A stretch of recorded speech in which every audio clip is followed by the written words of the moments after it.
Est-ce que tu t'es déjà réveillé au milieu de la nuit avec le cerveau en ébullition? Est-ce que je suis sur la bonne voie? Pourquoi eux ils réussissent et pas moi? Pourquoi cette porte s'est fermée? Est-ce que Dieu m'a oublié? Si oui, tu es au bon endroit. Ici, c'est Dessein des élus, la chaîne qui décrypte le plan de Dieu pour ta vie et t'aide à marcher dans ta véritable identité. Si tu cherches des réponses au-delà du visible, tu es chez toi. Abonne-toi, active la cloche et prépare-toi, car aujourd'hui, on va désamorcer une bombe.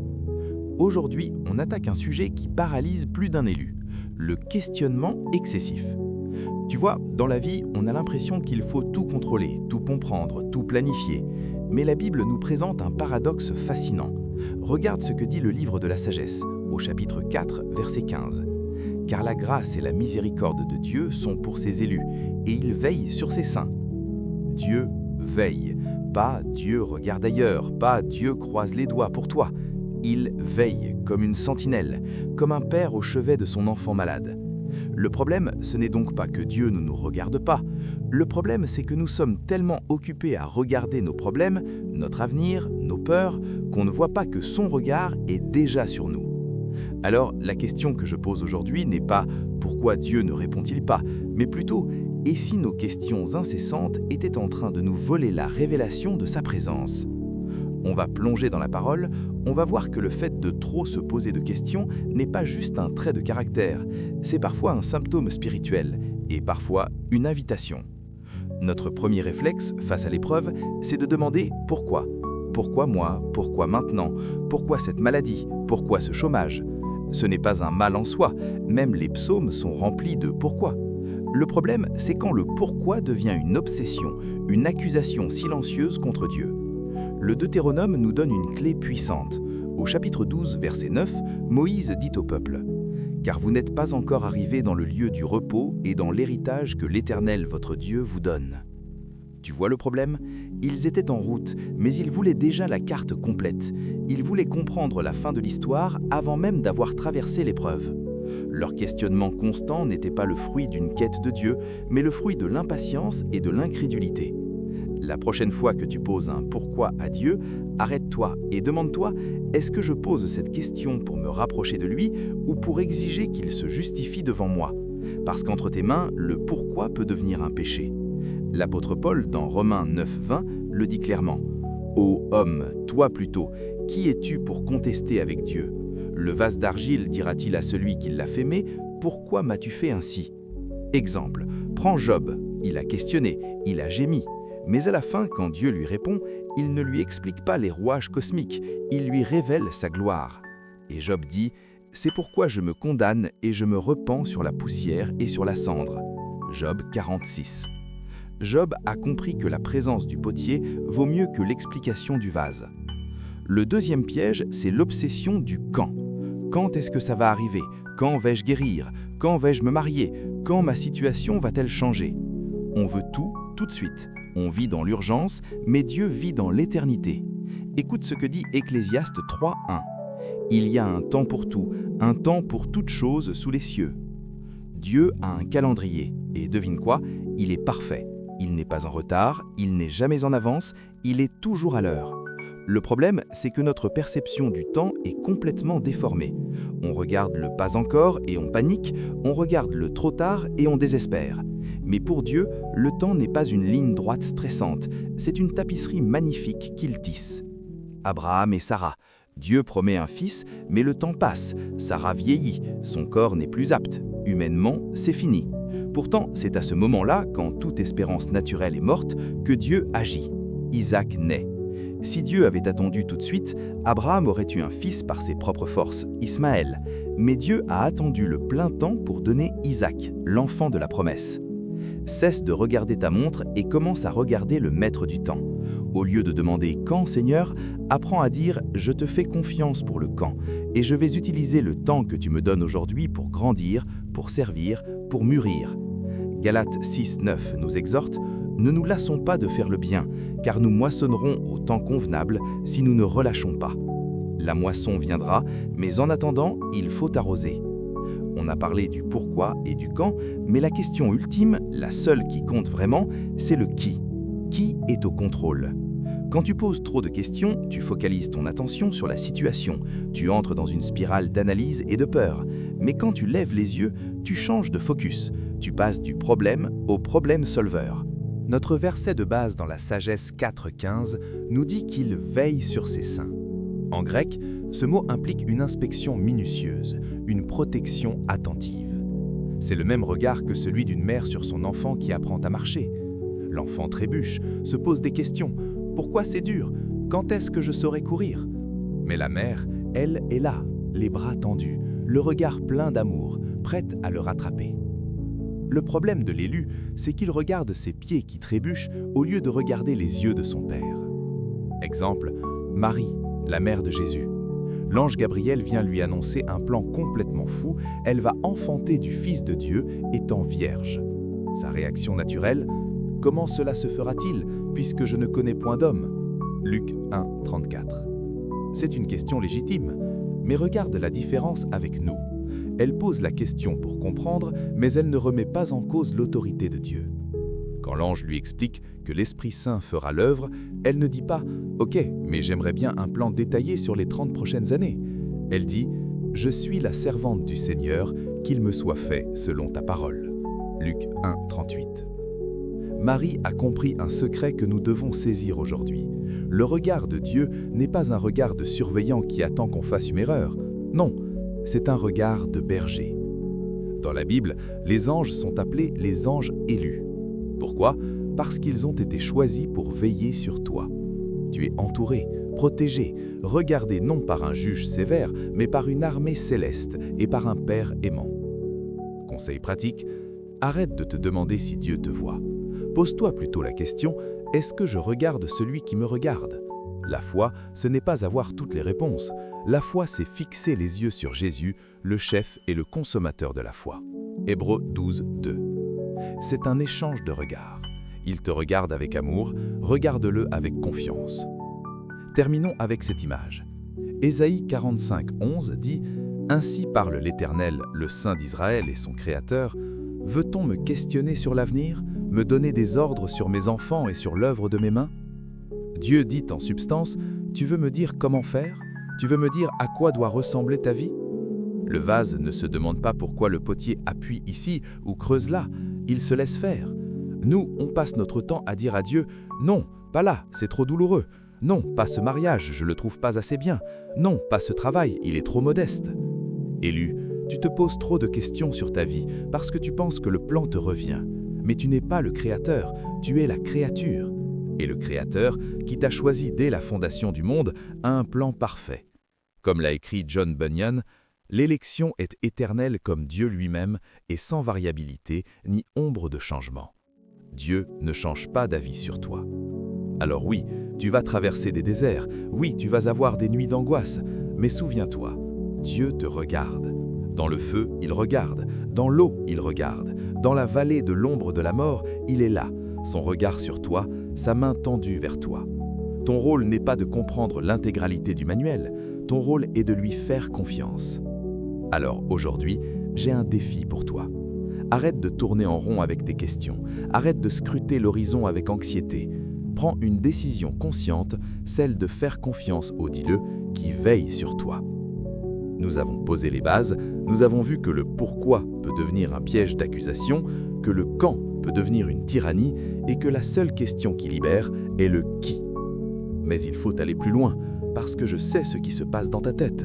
Tu te dis, d'accord, mais concrètement, comment je fais pour arrêter ce mental qui tourne en boucle? La réponse est plus profonde qu'une simple technique de relaxation. La réponse est théologique. Elle touche à la nature même de Dieu et à la nature de notre identité en lui. Pourquoi te poses-tu autant de questions? Parce que tu te regardes dans un miroir déformé. Tu te vois à travers le prisme de tes échecs, de tes peurs, des paroles que les autres ont dites sur toi. Et ce reflet te fait peur. Alors, tu te demandes « Comment est-ce que je vais m'en sortir avec ce que je suis ?» Mais écoute ce que Jacques, le serviteur de Dieu, nous révèle dans sa lettre au chapitre 1, verset 25. « Mais celui qui aura plongé les regards dans la loi parfaite, la loi de la liberté, et qui aura persévéré, n'étant pas un auditeur oublieux, mais se mettant à l'œuvre, celui-là sera heureux dans son activité. » Il y a un miroir qui ne ment pas, c'est la parole de Dieu. Quand tu te regardes dans la parole, tu ne vois pas l'homme que tu es dans la chair, tu vois l'homme que Dieu dit que tu es dans l'esprit. Et que dit Dieu sur toi, l'élu? Éphésiens 1, 4. En lui, Dieu nous a élus avant la fondation du monde pour que nous soyons saints et irrépréhensibles devant lui. Dieu te voit saint, pas parce que tu l'es parfaitement dans tes actes, mais parce que tu es couvert par le sacrifice parfait. 1 Pierre 2, 9.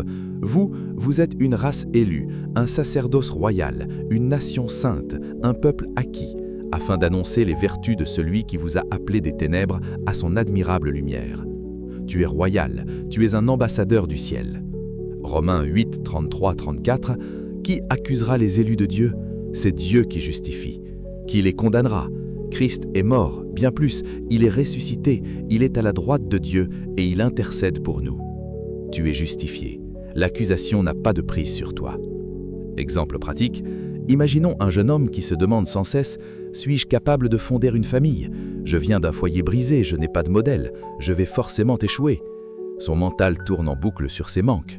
Mais il plonge son regard dans la parole, il découvre que Dieu est un père pour les orphelins, Psaume 68, 6. Il découvre que Dieu restaure les années dévorées par les sauterelles, Joël 2, 25. Il découvre que si Dieu est pour lui, personne ne peut être contre lui, Romains 8, 31. Élu, arrête de te regarder avec tes yeux fatigués. Regarde-toi avec les yeux de Dieu. Quand Dieu te regarde, il ne voit pas un problème à résoudre, il voit un fils à aimer, une fille à chérir, un élu à équiper. Et ce regard d'amour est plus puissant que tous les regards accusatoires que tu portes sur toi-même.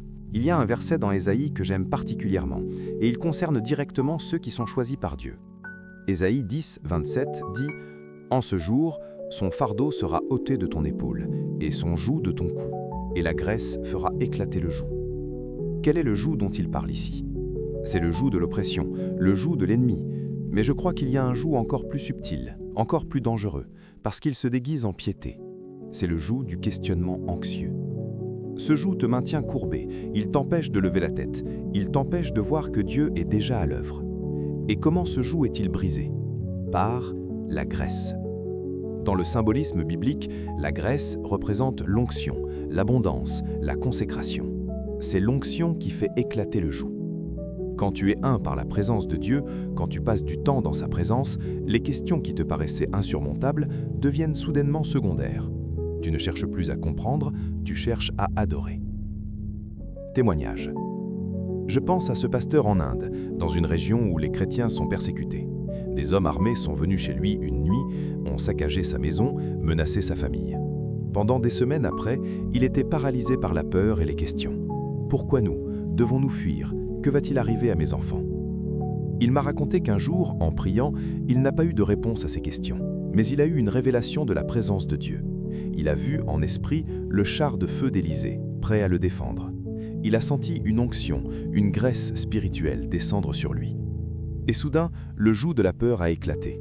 Il n'avait plus de réponse, mais il avait quelqu'un. Il avait la paix qui surpasse toute intelligence. Philippiens 4, 7. Quand les questions t'assaillent, ne cherche pas d'abord à y répondre. Entre dans le lieu secret. Prie jusqu'à ce que l'onction descende. Loue jusqu'à ce que le joug se brise. La solution n'est pas dans ta tête, elle est dans ta connexion avec la tête de l'Église, qui est Christ. Narrateur. Mes frères, mes sœurs, nous vivons dans une époque où le bruit est assourdissant. Les notifications, les opinions, les crises mondiales, les conseils contradictoires, tout hurle à nos oreilles. Et dans ce chaos, notre âme est comme une feuille emportée par le vent. Nous nous posons 1000 questions parce que 1000 voix nous parlent. Mais regardons la scène dans Marc 4. Les disciples sont dans la barque. Une tempête violente se lève. Les vagues menacent de submerger l'embarcation. Et eux, que font-ils? Ils crient, ils s'agitent, ils sont terrifiés. Et pendant ce temps, que fait Jésus? Il dort. C'est une image puissante de ce que nous vivons. La tempête rage, les questions fusent. « Seigneur, ne vois-tu pas que nous périssons? Pourquoi ne fais-tu rien? Où es-tu » Et pourtant Jésus dort. Non pas par insouciance, mais parce qu'il a une paix absolue, une confiance totale dans le Père. Il sait que la tempête ne coulera pas le bateau parce que ce bateau a une destination. Le fait que tu te poses des questions ne signifie pas que ta foi est faible. Cela signifie que ton humanité est réelle. Mais la question n'est pas de ne pas avoir peur, la question est de savoir vers qui tu te tournes quand tu as peur. Les disciples se sont tournés vers Jésus, ils ont crié vers lui. Et quand il s'est réveillé, il a parlé à la tempête. Toi aussi, tu as autorité sur les tempêtes de ton mental. Mais cette autorité ne vient pas de ta capacité à tout analyser, elle vient de ta position en Christ. Tu es assis avec lui dans les lieux célestes, Éphésiens 2:6. D'en haut, tu vois la tempête différemment. Tu vois où elle commence et où elle finit. Tu vois que Dieu trace un chemin au milieu des eaux. L'une des plus grandes erreurs que nous commettons est de penser que les géants de la Bible avaient toutes les réponses. On se dit, moi, si j'avais la foi d'Abraham, je ne douterais pas. Mais c'est faux. Regarde Abraham. Dieu lui dit, quitte ton pays, va vers le pays que je te montrerai. Note la formulation, que je te montrerai. Pas que je t'ai montré, pas dont je t'ai donné les coordonnées GPS. Dieu lui donne une direction, mais pas une destination précise. Abraham est parti sans savoir où il allait. Hébreux 11:8. Tu imagines les questions qui doivent traverser son esprit? Est-ce que j'ai bien entendu? Et si je me trompe de route? Et si ma famille pense que je suis fou? Pourtant, Hébreux 11 dit qu'il a obéi. Pas parce qu'il avait un plan quinquennal détaillé, mais parce qu'il avait une confiance totale en celui qui l'appelait. Pareil pour Moïse. Quand Dieu l'appelle au buisson ardent, Moïse sort une liste de questions longues comme le bras. Qui suis-je? Exode 3:11. Quel est ton nom? Verset 13. Et s'il ne me croit pas? 4:1. Je ne suis pas un bon orateur. 4:10. Envoie qui tu voudras, pas moi. 4:13. Moïse était le roi des questionneurs. Et pourtant, Dieu l'a utilisé pour délivrer tout un peuple. Narrateur. Vois-tu, Dieu n'a pas peur de tes questions. Il n'est pas offensé par ton incompréhension. Ce qui l'offense, c'est l'incrédulité obstinée, c'est le refus d'avancer malgré les questions. Tu peux venir à lui avec tes doutes, tes peurs, tes interrogations. Il les accueille, mais il te dit « Maintenant que tu m'as posé ta question, avance. Fais confiance, je marche devant toi. » Répétons-le pour que cela pénètre dans nos cœurs. La foi n'est pas l'absence de questions. La foi est l'obéissance en présence de questions. C'est comme un enfant qui apprend à nager. Le père est dans l'eau, les bras étendus, à quelques mètres. L'enfant est au bord. Dans sa tête, les questions fusent. Et si je coule? Et si l'eau est trop froide? Et si je me fais mal en sautant? Les questions sont là, bien réelles. Mais la foi n'est pas d'attendre que les questions disparaissent. La foi, c'est de sauter quand même, parce que les yeux de l'enfant sont fixés sur le visage souriant de son père. Dieu est ce père. Il est dans l'eau de ton futur. Il te regarde. Ses bras sont étendus. Et il te dit « Viens, n'aie pas peur. Je te regarde. Je te rattraperai si tu vacilles. Je suis là. » Proverbe 3, 5, 6 nous donne la formule parfaite. « Confie-toi en l'Éternel de tout ton cœur et ne t'appuie pas sur ta sagesse. Reconnais-le dans toutes tes voies et il aplanira tes sentiers. » Ne t'appuie pas sur ta sagesse signifie arrête de vouloir tout comprendre avec ta tête limitée. Ta sagesse est trop petite pour contenir les plans de l'infini. Reconnais-le dans toutes tes voies signifie dans chaque question, dans chaque doute, tourne-toi vers lui. Et la promesse est là, il aplanira tes sentiers. Il ne te donnera peut-être pas la carte complète, mais il aplanira le chemin sous tes pieds, un pas à la fois. Assez de théorie, passons à la pratique. Comment concrètement arrêter de se poser trop de questions et vivre dans la réalité que Dieu nous regarde et veille sur nous? Voici un plan d'action en 4 étapes basé sur la parole. Étape 1, la capture des pensées. 2 Corinthiens 10, 5. L'apôtre Paul nous donne une arme de destruction massive. Nous renversons les raisonnements et toute hauteur qui s'élève contre la connaissance de Dieu et nous amenons toute pensée captive à l'obéissance de Christ. Tu dois comprendre que toutes les pensées qui traversent ton esprit ne viennent pas de toi. Certaines viennent de l'ennemi, certaines viennent de ta chair, certaines viennent du monde. Ton rôle en tant qu'élu est de faire le tri. Conseil pratique. Prends un carnet. Pendant une semaine, note les questions récurrentes qui te stressent. Par exemple, vais-je perdre mon travail? Pourquoi mon mariage va mal? Est-ce que Dieu m'en veut? Ensuite, prends chaque question et confronte-la à la parole. Vais-je perdre mon travail? Parole, Dieu pourvoira à tous mes besoins selon sa richesse. Philippiens 4, 19. Donc, même si je perds ce travail, Dieu a un plan. Pourquoi mon mariage va mal? Parole, Dieu fait concourir toute chose à mon bien. Romains 8, 28. Donc, même cette épreuve peut servir à me rapprocher de lui et à fortifier mon couple. Est-ce que Dieu m'en veut? Parole, il n'y a donc maintenant aucune condamnation pour ceux qui sont en Jésus-Christ. Romains 8, 1. Capture la pensée menteuse et amène-la devant le tribunal de Christ. Laisse la parole prononcer le verdict. Étape 2. Le mémorial des victoires. Josué 4, 1 à 7. Souviens-toi de Josué. Quand le peuple traverse le Jourdain, Dieu ordonne de prendre 12 pierres du milieu du fleuve et d'en faire un mémorial. Pourquoi? Afin que cela soit un signe au milieu de vous. Lorsque vos enfants demanderont un jour « Que signifient pour vous ces pierres ?» Vous leur direz Josué 4, 6, 7. Le mémorial sert à se souvenir de ce que Dieu a fait. Quand les questions sur l'avenir t'angoissent, regarde le passé. Qu'a fait Dieu pour toi jusqu'à présent? T'a-t-il abandonné? T'a-t-il laissé mourir de faim? N'est-il pas toujours venu à ton secours? Conseil pratique, crée ton propre mémorial. Tiens un journal de gratitude et de victoire. Note les prières exaucées, les portes ouvertes, les provisions inattendues, les guérisons. Quand les questions t'assaillent, sors ce journal, relis-le. Dis-toi, le Dieu qui a fait cela hier peut le refaire aujourd'hui. Le Dieu qui m'a sauvé de cette situation peut me sauver de celle-ci. Il n'a pas changé, il est le même hier, aujourd'hui et éternellement. Hébreux 13, 8. Étape 3, la prière de remplacement. Philippiens 4, 6. Paul est très clair. Ne vous inquiétez de rien, mais en toute chose, faites connaître vos besoins à Dieu par des prières et des supplications avec des actions de grâce. Il ne dit pas « ne ressentez pas d'inquiétude », il dit « ne vous inquiétez de rien » comme attitude de vie. Et il donne le remède. La prière remplace l'inquiétude. Mais pas n'importe quelle prière, une prière avec action de grâce. C'est le secret. Tu peux venir avec tes questions, tes peurs, tes angoisses, mais même avant d'avoir la réponse, tu remercies Dieu parce qu'il est bon, parce qu'il est fidèle, parce qu'il t'a déjà donné la victoire en Christ. Conseil pratique. Quand une question angoissante surgit, transforme-la immédiatement en prière. Question: comment vais-je payer cette facture? Prière: Seigneur, tu vois cette facture. Je te remercie parce que tu es El Shaddai, le Dieu pourvoyeur. Je te remercie parce que tu n'as jamais manqué à aucune de tes promesses. Je te confie cette situation. Je te fais confiance pour subvenir à mon besoin selon ta volonté parfaite. Amen. En faisant cela, tu transfères le fardeau de tes épaules à celle de Dieu. Tu passes de l'anxiété à l'adoration. L'une des plus grandes tactiques de l'ennemi est de t'isoler. Quand tu es seul avec tes questions, elles deviennent gigantesques. Elles prennent toute la place. Elles te murmurent que personne ne comprend, que personne ne peut t'aider. Mais la parole nous exhorte, veillons les uns sur les autres pour nous exciter à la charité et aux bonnes œuvres. N'abandonnons pas notre assemblée, comme c'est la coutume de quelques-uns, mais exhortons-nous réciproquement, et cela d'autant plus que vous voyez s'approcher le jour. Dieu t'a placé dans un corps, l'Église. Tu as besoin des autres et les autres ont besoin de toi. Parfois, la réponse à ta question ne vient pas directement de Dieu dans ta chambre, mais à travers un frère ou une sœur qui te parle avec sagesse. Ne traverse pas tes tempêtes tout seul. Partage tes fardeaux avec des chrétiens matures en qui tu as confiance. Laisse-les prier avec toi. Écoute leurs conseils.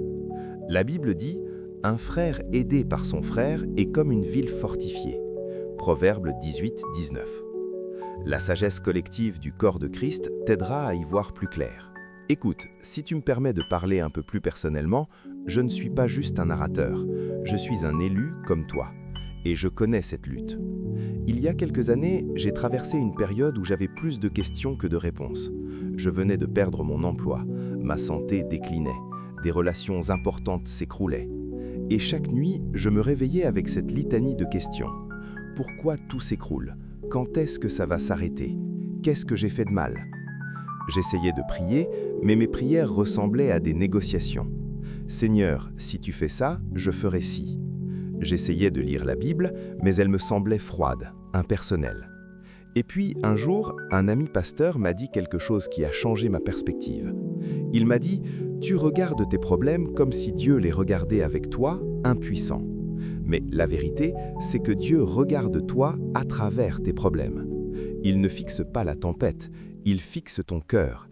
Il attend que tu lèves les yeux vers lui. » J'ai commencé à changer ma posture. Au lieu de regarder mes circonstances et de crier vers Dieu, j'ai commencé à regarder Dieu et à lui présenter mes circonstances. La différence est subtile, mais capitale. Je suis passé de l'accusation « Pourquoi tu permets ça ?» à la soumission « Seigneur, je ne comprends pas, mais je te fais confiance. » Et progressivement, la paix est revenue. Pas parce que les problèmes ont disparu du jour au lendemain, mais parce que j'avais découvert un secret. Le regard de Dieu sur moi était plus grand que tous mes regards sur mes problèmes. Sa présence était plus réelle que mes circonstances. Aujourd'hui, je peux te dire que ces années d'épreuve ont été les plus formatrices de ma vie. J'ai appris à connaître Dieu non pas comme un concept théologique, mais comme un père qui veille, un berger qui guide, un roi qui protège. Pour terminer cette méditation, il faut que nous remontions à la source. Pourquoi est-ce si important de savoir que Dieu nous regarde?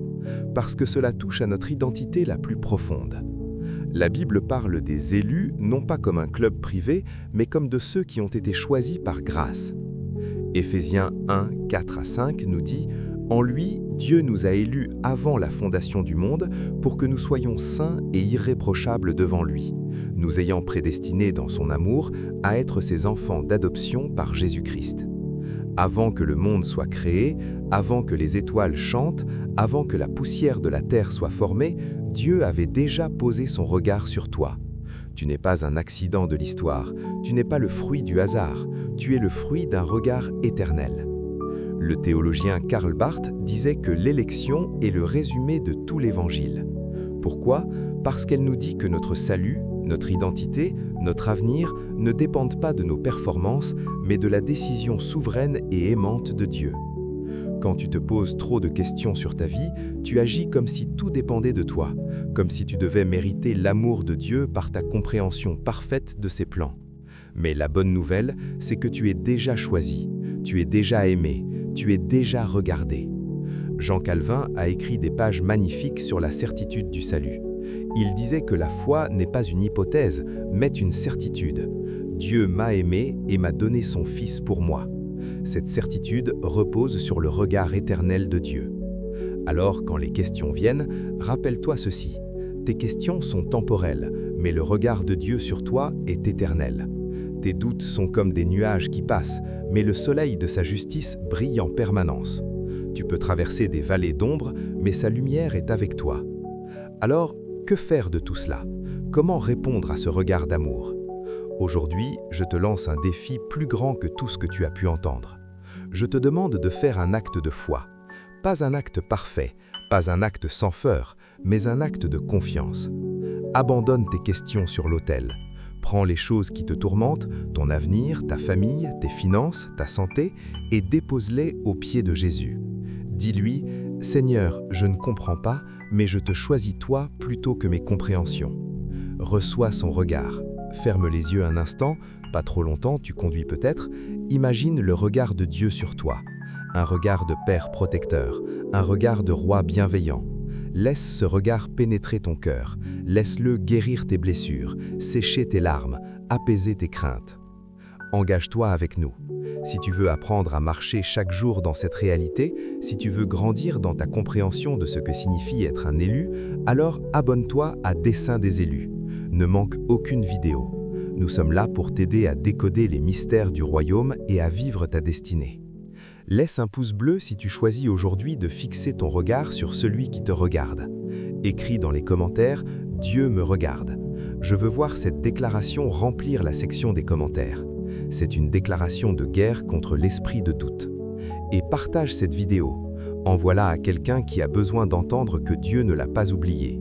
Sois un canal de bénédiction. Merci d'être resté avec moi jusqu'au bout. Je sais que le sujet était dense, mais il était nécessaire, parce que nous sommes appelés à vivre libres des chaînes du questionnement anxieux. La semaine prochaine, prépare-toi pour une vidéo qui va secouer les fondations. Nous allons parler d'un sujet que beaucoup évitent, mais qui est essentiel pour tout élu, le combat spirituel de l'élu. Comment discerner les attaques de l'ennemi et marcher dans la victoire. Nous allons explorer Éphésiens 6, la stratégie de Satan contre les élus et les armes que Dieu nous a données pour non seulement résister, mais vaincre. Tu ne voudras surtout pas manquer cette révélation. En attendant, souviens-toi de cette vérité inébranlable, tu n'es pas seul, tu n'es pas oublié, tu n'es pas un numéro dans une foule anonyme, tu es un élu, choisi dès la fondation du monde, aimé d'un amour éternel et veillé par le Dieu Tout-Puissant. Lève ta tête, regarde celui qui te regarde et marche.